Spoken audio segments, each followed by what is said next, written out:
I spent most of my adult life learning how not to believe. Belief was considered a weakness where I came from. In the military, you trust procedures, numbers, chain of command. You trust what can be verified, measured, confirmed twice by people above your rank. Everything else, faith, intuition, spirituality, was background noise, comfort stories for civilians, tools for morale, nothing more. I wasn't raised religious. My parents believed in hard work, silence at the dinner table, and never asking questions that didn't have practical value. God was mentioned only at funerals, and even then, more out of respect than conviction. By the time I enlisted, the idea of a divine being had already faded into something abstract, almost irrelevant. I wasn't an atheist. I didn't waste energy denying God. I simply didn't think about it. My world was concrete, metal, maps, coordinates. Missions with names that meant nothing, and objectives that meant everything.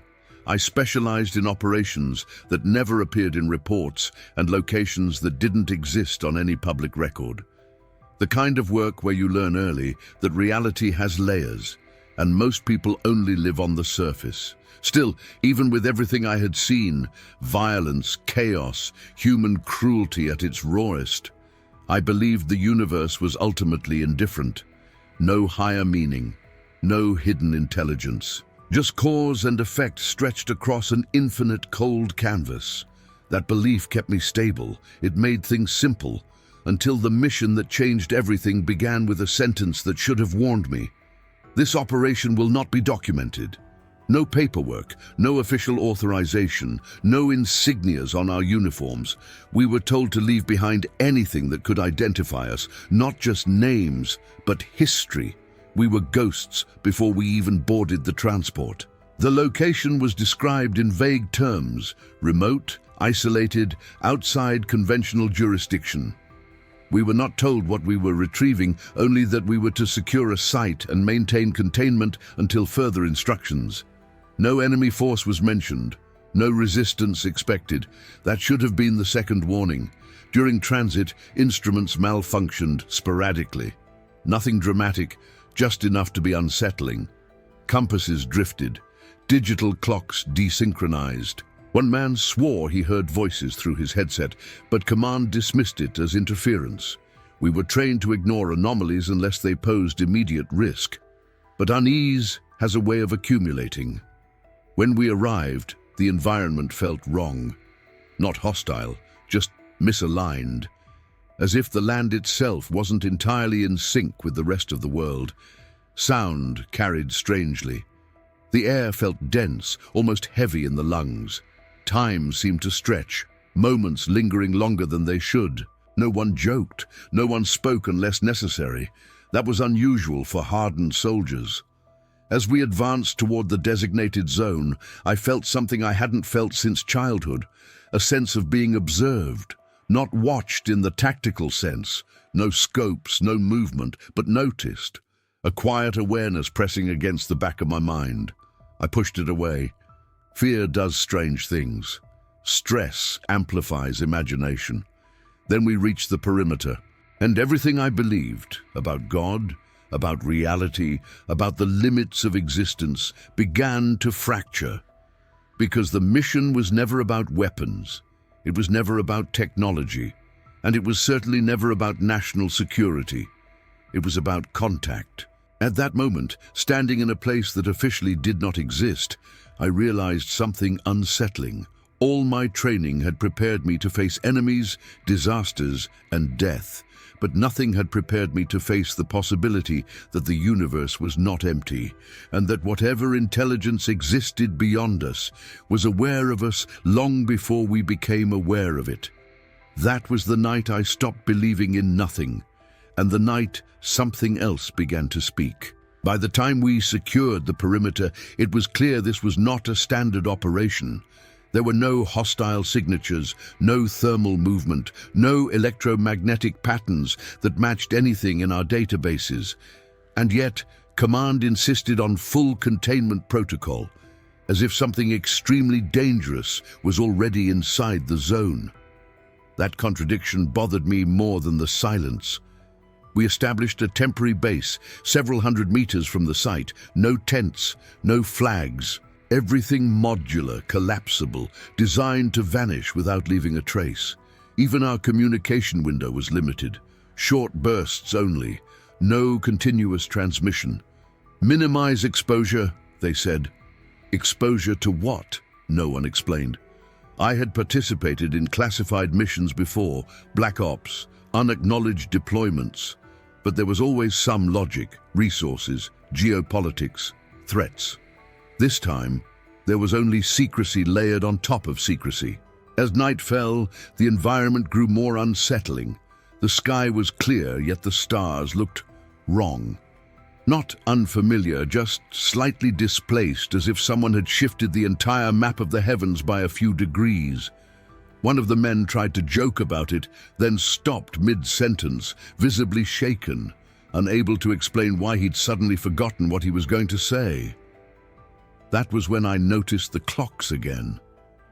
Every device showed a different time, not by seconds, by minutes, in some cases by hours. We recalibrated them. The discrepancy returned almost immediately. Command's response was brief and rehearsed. Continue operation. We were ordered to approach the site at dawn.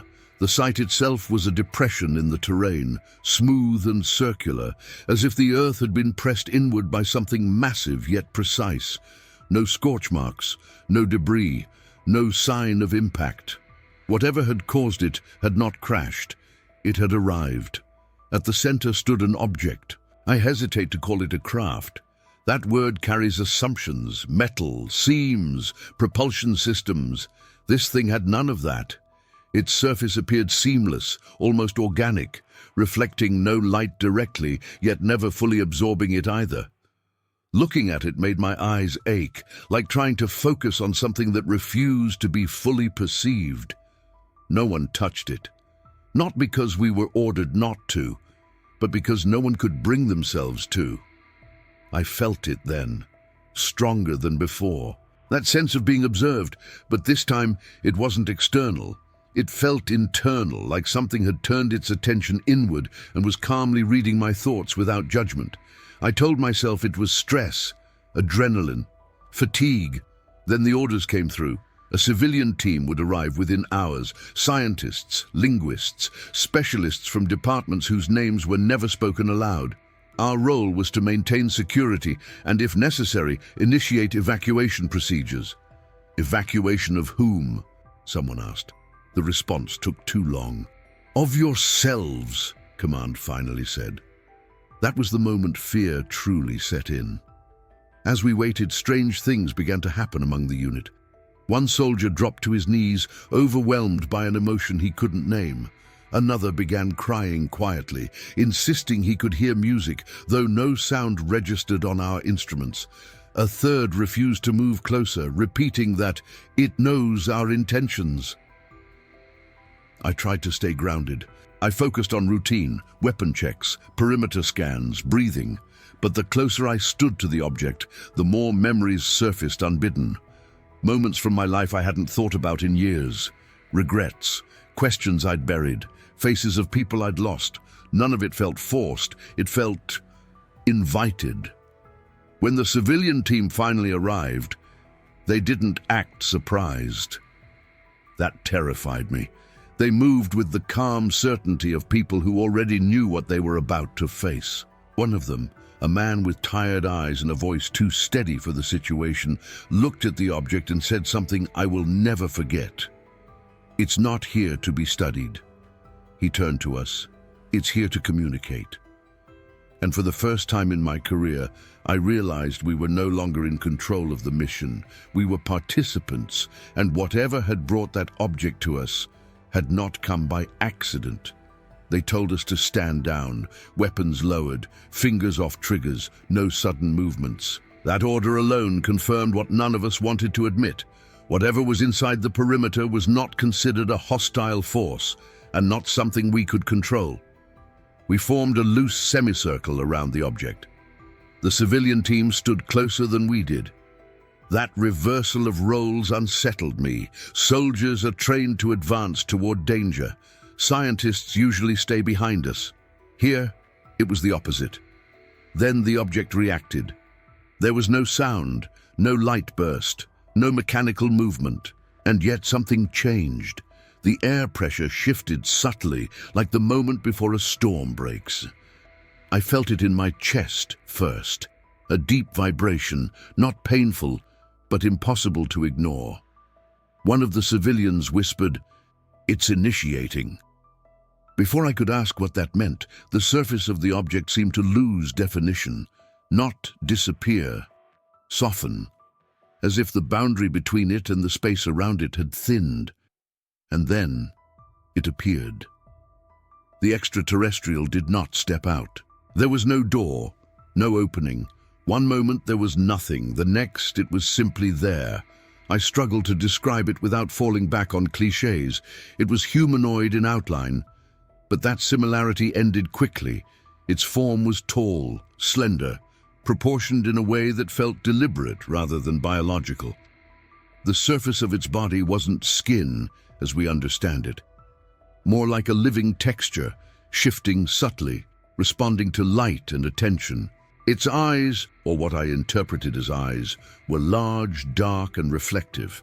Not threatening, not cold, aware. The fear hit me then, full force, not the sharp panic of combat, but something deeper, existential, the kind that makes you realize your entire species might be a footnote in a much larger story. I wanted to move. I couldn't, not because I was restrained, but because my body simply stopped responding. Around me others froze as well. No one shouted, no one ran. Silence wrapped around us like a held breath. Then it communicated, not verbally, not audibly. The first sensation was pressure behind my eyes, followed by a cascade of images that were not quite visual, more like understanding compressed into form. I realized it wasn't sending thoughts so much as aligning with mine. I didn't hear words. I understood meaning. There was no introduction, no declaration, just an overwhelming sense of presence and intent, calm, precise, and profoundly curious. It knew I was afraid, not in a predatory way, more like a scientist acknowledging a predictable reaction. I felt my memories being touched, not searched, not invaded, observed, the way one might examine a map to understand terrain. Childhood moments surfaced, training exercises, faces of people I trusted, people I failed. The being did not judge any of it. That, more than anything, unsettled me, because every concept of God I had ever encountered was tied to judgment, reward and punishment, sin and virtue. This presence carried none of that, only comprehension. One of the civilians collapsed. Another began sobbing uncontrollably. A third smiled, tears streaming down his face, whispering, "It's beautiful." I didn't feel beauty. I felt small. Then something shifted. The being's attention narrowed, focused, on me. I don't know why. I was not the highest-ranking soldier, not the most educated, not particularly spiritual or open-minded. If anything, I was the least likely candidate for anything extraordinary. And yet, I felt a direct connection form, clearer, sharper. A question emerged in my mind, not spoken, not forced, an invitation. And without understanding how, I asked it the question that had haunted humanity since the beginning, yet that I had never once considered asking seriously: what is God? The moment that question formed, the pressure intensified. The air seemed to bend inward. Time felt like it paused, not stopped but stretched thin, fragile. The being did not recoil. It did not resist. Instead, it responded. And in that instant, I understood something terrifying and irreversible. Whatever answer I was about to receive would not destroy religion. It would make it seem incomplete. And once known, it could never be unknown again. The moment I asked the question, everything else ceased to matter. Not the soldiers beside me, Not the scientists behind me, not even the being in front of me. There was only the question itself, hanging in the space between thought and existence. What is God? I expected resistance. I expected confusion or silence or even rejection. After all, every religion I had ever heard of treated that question as dangerous, sacred, or forbidden. Something to be answered only by scripture, never by experience. But the extraterrestrial did not hesitate. Instead, the pressure behind my eyes dissolved, replaced by a sensation I can only describe as expansion. It felt as if the boundaries of my mind were being gently loosened, like a clenched fist slowly opening after years of tension. Then came the response. Not as words, not as images alone, but as understanding, direct, layered, and overwhelming. I was shown symbols first, ancient ones, not belonging to any single culture, but echoes of many. Spirals, light emerging from darkness, points of awareness igniting across vast emptiness. I recognized fragments, ideas humanity had stumbled upon again and again, each time believing they were new. Then came sensation. I felt myself dissolve, not physically but conceptually. My identity as a soldier, as a man, as a single consciousness began to blur. I was still me, but I was also something larger. As if my awareness were a drop being lifted back toward an ocean it had always come from. That was when the meaning became clear. God was not a being. God was not a ruler. God was not separate. The extraterrestrial conveyed this without judgment, without reverence, without superiority. It was not revealing a secret, it was correcting an assumption. God, as it showed me, was consciousness itself, not human consciousness, not alien consciousness, but awareness as a fundamental property of existence, woven into reality the way gravity is woven into space, present everywhere, expressed through everything, stars, matter, time, life, us. I understood then why words failed religion so often. How could language describe something that isn't an object, a place, or a personality? Humanity had tried to give God a face, a voice, rules, because the truth was too vast to hold without form. The being showed me something else. Every religion, every spiritual tradition, every mystical experience across history was not wrong, but incomplete. Each was a lens shaped by culture, fear, survival, and hope. None could contain the whole. God was not offended by this. God did not demand worship. God did not punish disbelief. Those ideas, reward, punishment, judgment, were human constructs, tools created to guide behavior, preserve order, and sometimes to control. The extraterrestrial did not mock these beliefs. It simply showed how they emerged. And then came the part that broke me. I was shown suffering, not selectively, not symbolically. I felt the weight of human pain, loss, cruelty, loneliness, injustice, not as punishment or failure, but as consequence, as friction created by consciousness experiencing itself through limitation. God was not watching suffering from above. God was experiencing it from within, through every life, every perspective, including mine. I realized then why the being carried no judgment. Judgment required separation, and there was none. Tears streamed down my face. I wasn't crying from comfort. I was crying from understanding.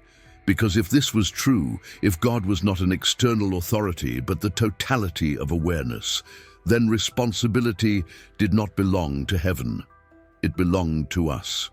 The presence eased, the expansion slowed. My sense of individuality returned, fragile but intact. I was standing again in that silent place, surrounded by soldiers and scientists who looked like they had aged years in minutes. The extraterrestrial remained motionless, but I felt something unmistakable before the connection fully faded. This knowledge was not meant to replace faith. It was meant to challenge certainty. And humanity, I realized, had never been afraid of God. We had been afraid of what God actually was and what that meant for us. When the connection loosened, I expected relief. Instead, I felt exposed, not physically, mentally, as if a structure I had unknowingly relied on my entire life had been quietly removed, and only now did I realize it had been holding everything together. Around me, the others were struggling in their own ways. Some stared at the ground, some looked at the being with awe. Others avoided looking at it altogether, as if afraid their thoughts might still be visible. The extraterrestrial remained still, but the communication was not over. What came next was not a revelation. It was a clarification, a careful dismantling of ideas humanity had clung to for thousands of years. I understood that before explaining what God is, it needed to show me what God is not. God was not a watcher in the sky. That image, an all-seeing figure observing from above, had been a metaphor that hardened into belief, useful once, comforting perhaps, but ultimately limiting. The being showed me how that image had shaped fear, fear of being seen, fear of punishment, fear of failure. God was not offended. That concept struck me harder than anything else. Offense implied ego. Ego implied separation. Whatever God was, it did not possess the fragile traits humans projected onto it. There was no anger at disbelief, no jealousy toward other gods, no need to be defended. God did not demand loyalty. I saw how civilizations had built systems around obedience, how belief had been tied to identity, borders, power. The being showed this without accusation, just observation, like reviewing data points across time. God was not a judge keeping score. That idea collapsed something deep inside me. Judgment had always been central to religion as I knew it. Right versus wrong, saved versus condemned. But the being showed me that judgment was a human framework for learning, not a universal law imposed from above. Consequences existed, cause and effect existed, but condemnation did not. And then came the most unsettling realization of all. God was not separate from us. The distance I had always imagined between creator and creation, between heaven and earth, was artificial, useful perhaps for early understanding, but artificial nonetheless. The being conveyed that separation had been humanity's greatest misunderstanding. We were not abandoned by God. We had misunderstood proximity. I felt resistance rising inside me, not logical resistance, emotional. These ideas threatened the comfort of certainty. A judging God, however frightening, was predictable. A distant God could be obeyed or ignored. But a God that existed within everything? That demanded responsibility. The being showed me how religions had crystallized around fear of chaos. Rules had been necessary. Stories had been necessary. Symbols had been necessary. None of them were lies, but none were complete. Humanity had mistaken the map for the territory. I felt shame then, not personal shame, but collective. A quiet grief for how much energy had been spent fighting over interpretations, names, rituals. How many lives had been lost defending ideas meant to guide, not divide. The being did not condemn this either. It showed how misunderstanding was part of growth, how limitation was necessary for experience, how consciousness could only know itself by forgetting itself first. That was when I realized something chilling. If God is not a ruler, not a judge, not a separate authority, then faith was never meant to be submission. It was meant to be awareness. The communication began to fade again. The pressure eased. The sense of expansion withdrew, like a tide pulling back from shore. I could feel my individuality solidifying, the boundaries returning. Before it ended completely, one final understanding reached me. Clear and undeniable. Humanity had not been lied to. We had been taught at a level we were ready for, and now we were standing at the edge of something deeper. When the connection broke, I collapsed to one knee, not from weakness, but from weight. The weight of knowing that the God people feared did not exist, and that the God that does exist is far more demanding than fear ever was. Because it does not rule us, it reflects us. When the last misconception fell away, there was no dramatic pause, no thunder, no voice from the sky, just clarity, the kind that settles slowly, heavily, and refuses to leave. I had just been shown what God was not, and in that absence, something else became unmistakably present, not introduced, not declared, simply revealed as if it had always been there, waiting for me to stop looking in the wrong direction. God, as the extraterrestrial conveyed, is consciousness in motion, not an abstract concept, not a metaphor, a living process. Awareness experiencing itself through form, limitation, time, and perspective, not standing outside the universe, but expressing itself as the universe. I understood then why the being did not speak in words. Language divides. This truth did not.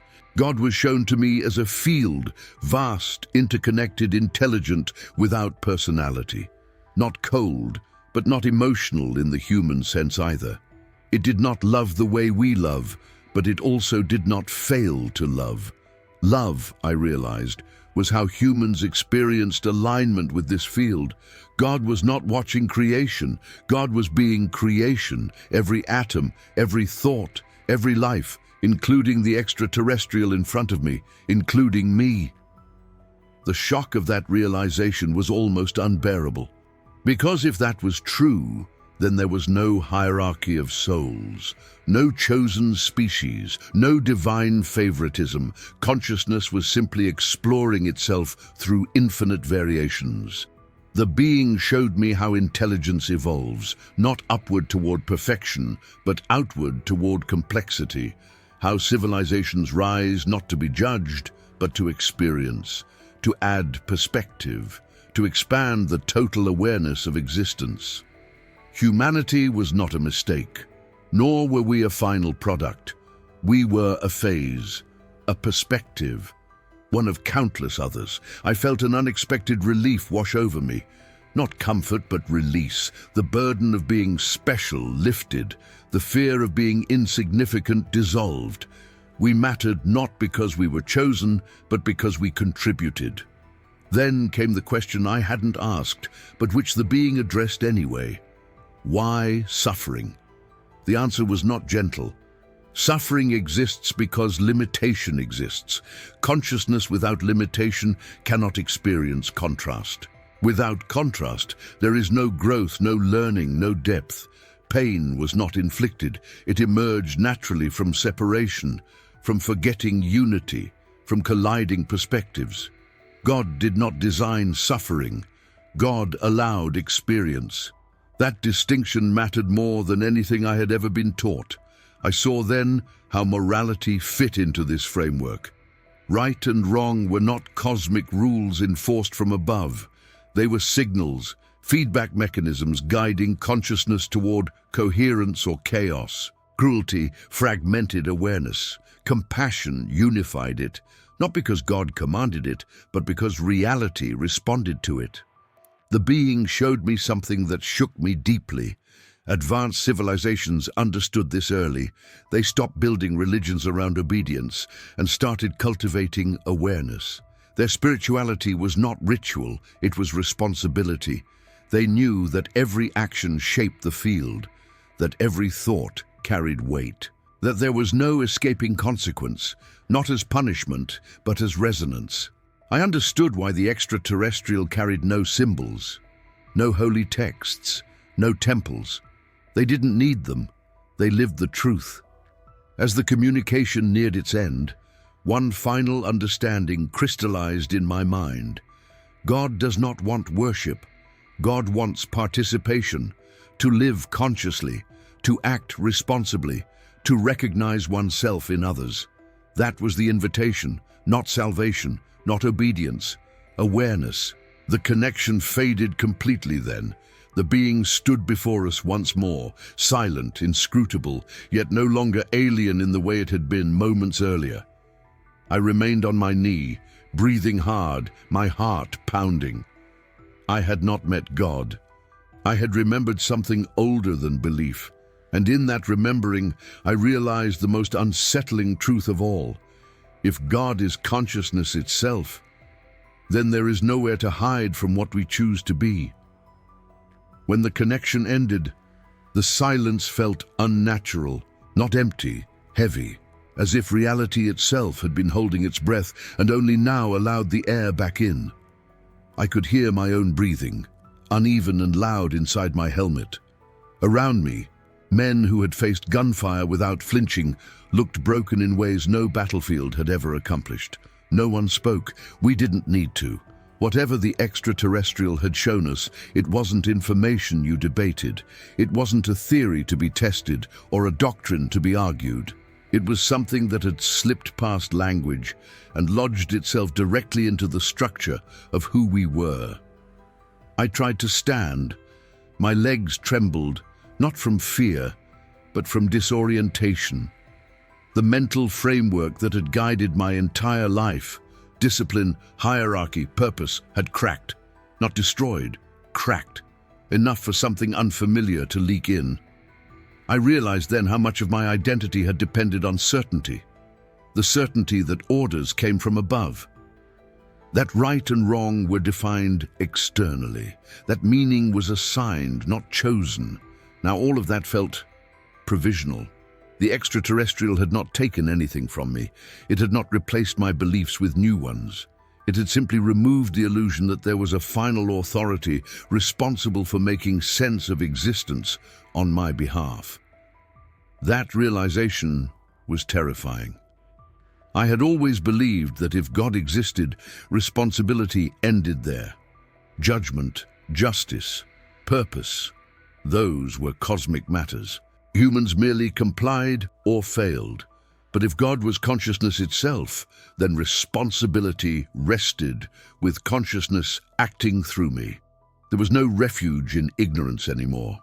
I watched one of the scientists vomit onto the ground, his body rejecting what his mind was still trying to process. Another laughed hysterically, tears streaking his face, whispering that nothing would ever be the same. He was right. I felt anger rise unexpectedly, not toward the being, but toward humanity, toward how small our arguments suddenly seemed, how fiercely we defended labels, borders, doctrines, convinced they were eternal truths rather than temporary tools. The extraterrestrial had not attacked religion. It had rendered exclusivity meaningless, and that was more disruptive than denial ever could be. Command finally broke the silence over the comms. Their voices sounded distant, artificial, like echoes from another world. They asked for status updates, environmental readings, psychological assessments. None of us knew how to respond.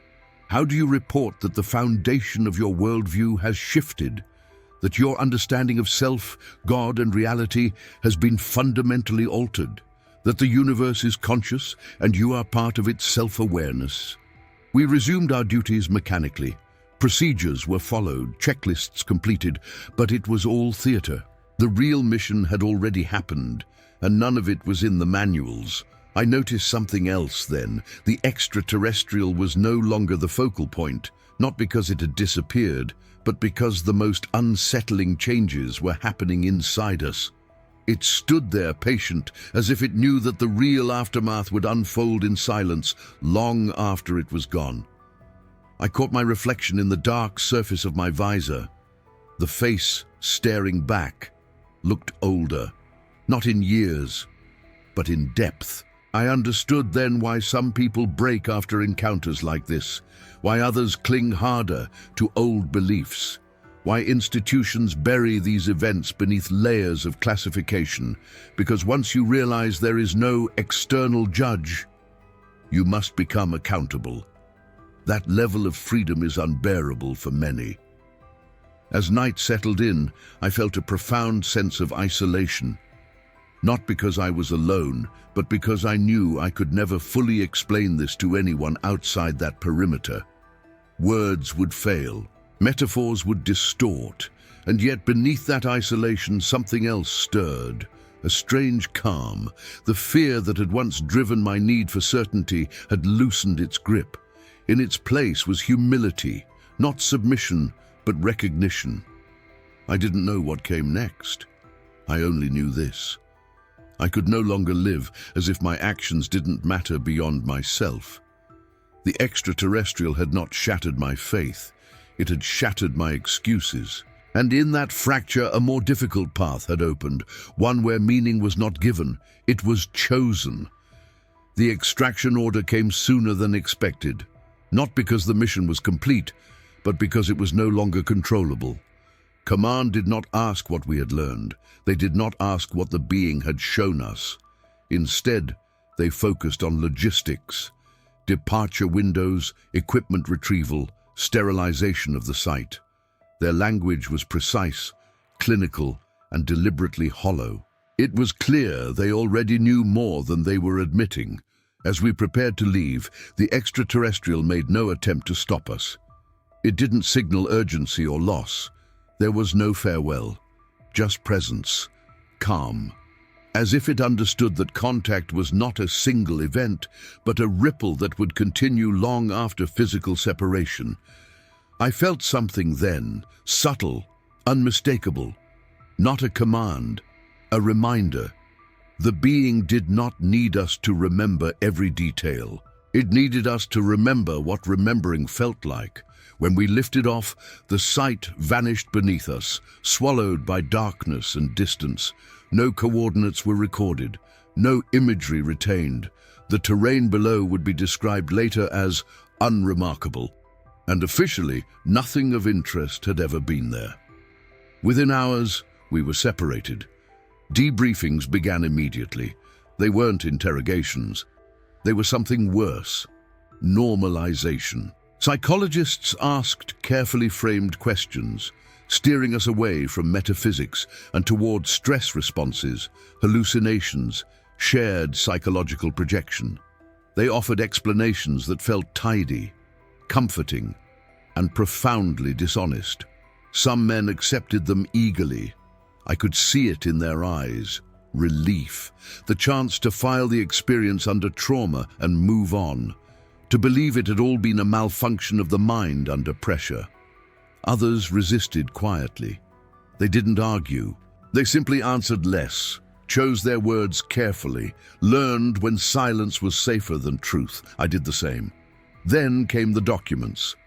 Non-disclosure agreements layered upon non-disclosure agreements, lifetime clauses, severe penalties. We were reminded that speaking about classified material wasn't just treason, it was dangerous. Not to national security, they implied, but to social stability. That phrase stayed with me. Social stability, as if truth itself were a destabilizing force. I was ordered to undergo a mandatory reintegration period. No weapons, no deployments, just observation. My sleep was monitored, my conversations logged, subtle checks disguised as concern. They weren't trying to erase my memory, they were trying to bury its implications. I noticed changes in myself during that time. I listened differently. I reacted slower. Not from indecision, but from awareness. Every interaction felt heavier, more consequential. I could no longer pretend that my actions ended at my own skin. That frightened them. One of the doctors asked me directly, "Do you still believe what you experienced was real?" I paused before answering. "Yes," I said carefully, "but not in the way you mean." He wrote something down and changed the subject. Others weren't as careful. One soldier broke during a session, shouting that God wasn't in heaven, that heaven was everywhere. He was quietly reassigned. His career ended without explanation.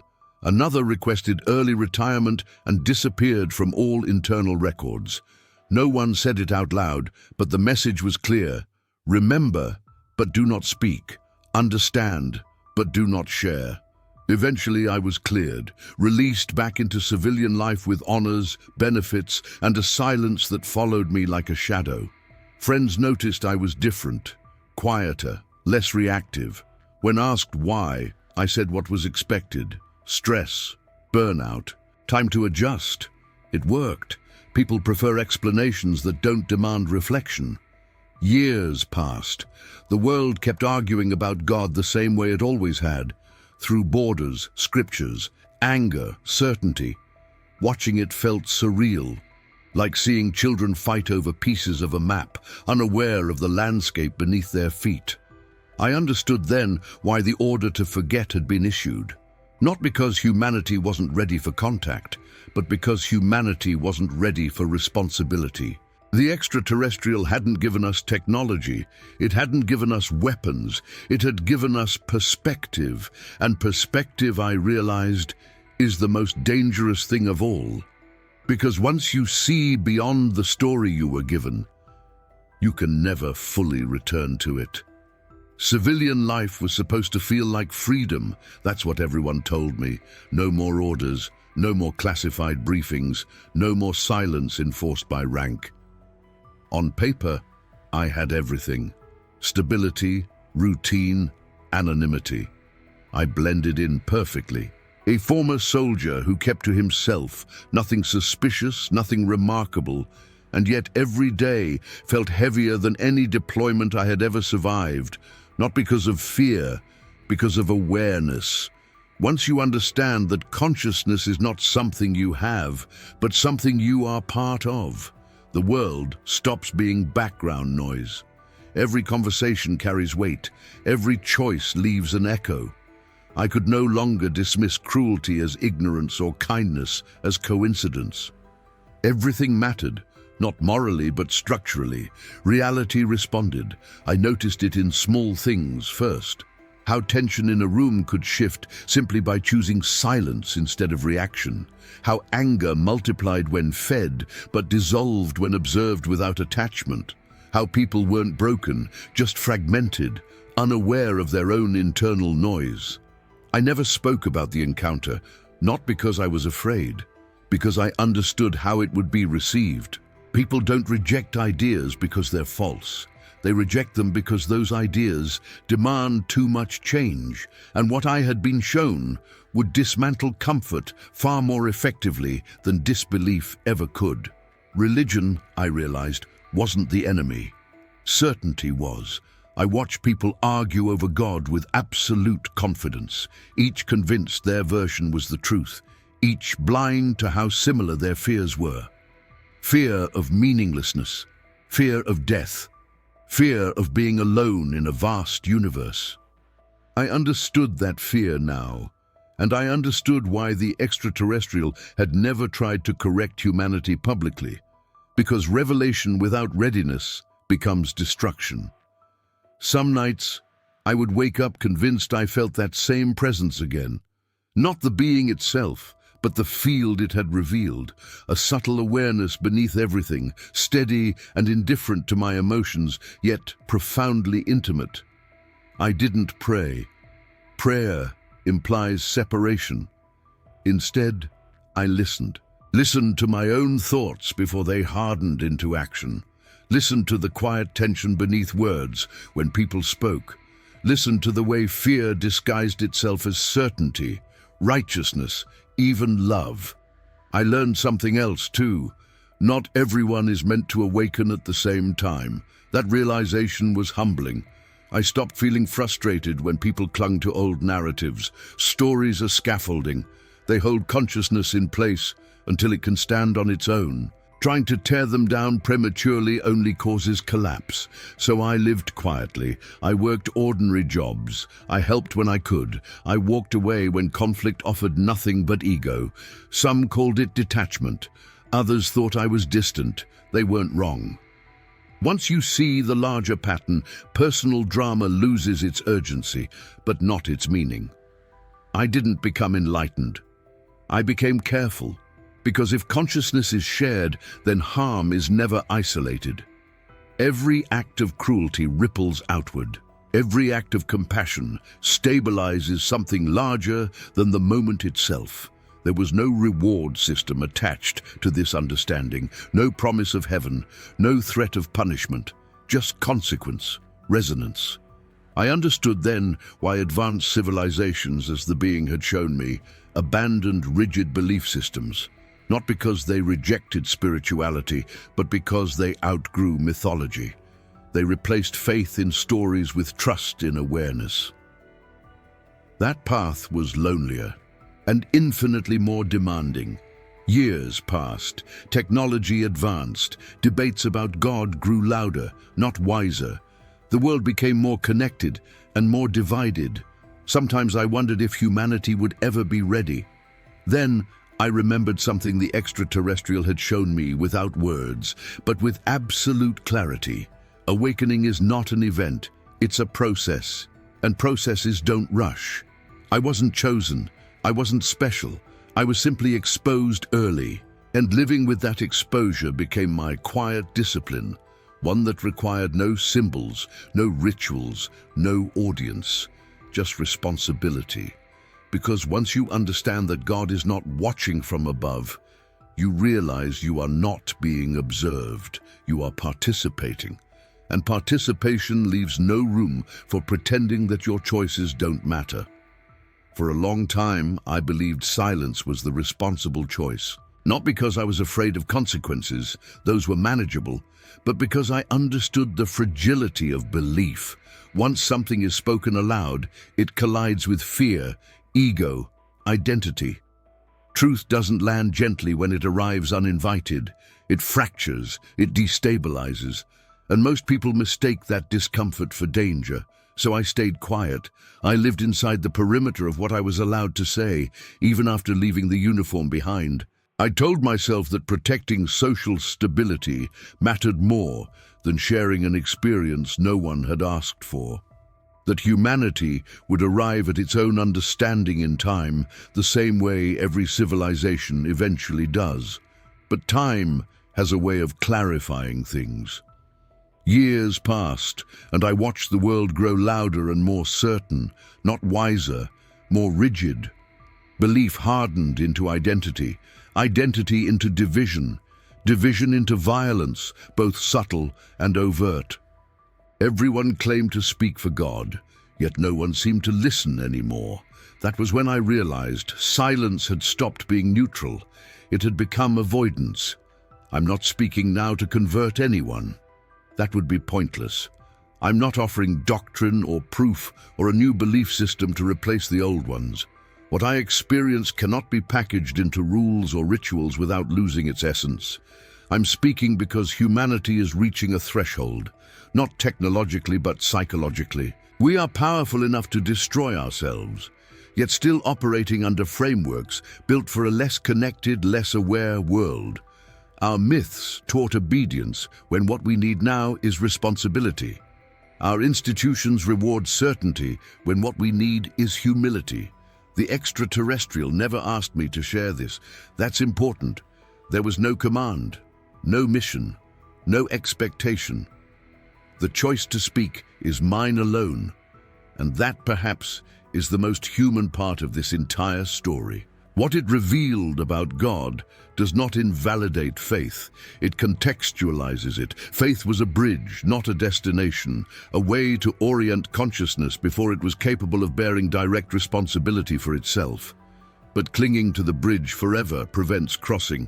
God, as I was shown, is not threatened by doubt. Doubt is how awareness expands. What God does not survive is certainty that refuses to question itself. If you are religious, nothing I've said takes that away from you. If anything, it asks you to look beneath symbols and ask why they ever mattered to you in the first place. If you are not religious, this is not a replacement for belief. It's an invitation to consider that meaning may not be imposed from outside, but generated through participation. And if you reject everything I've said outright, that's fine too. Rejection is also a response. I'm not here to be believed. I'm here to be considered. Because if what I experienced is even partially true, if consciousness is the fundamental fabric of reality, then the question of God stops being about heaven, hell, or salvation. It becomes about how we live with one another, how we treat suffering, how we respond to difference, how we carry responsibility without external enforcement. The extraterrestrial did not give us answers to save us. It showed us what we must answer for ourselves. That is why I decided to speak now. Not because the truth demands to be heard, but because humanity is running out of excuses to ignore it. If God is not above us, if God is not judging us, if God is not separate from us, then what we do next has nothing to do with belief. It has everything to do with choice. And that choice, whether we acknowledge it or not, is already being made. If this story made you question what you were taught, if it challenged how you understand God, consciousness, or reality, then leave a like to support the channel. Comment the word "aware" if you stayed until the end and truly reflected on this story. And if you believe humanity needs more stories that make us think, not just react, share this video with someone who is ready to question. Subscribe and stay with us. Some truths don't arrive to convince you. They arrive to wake you up.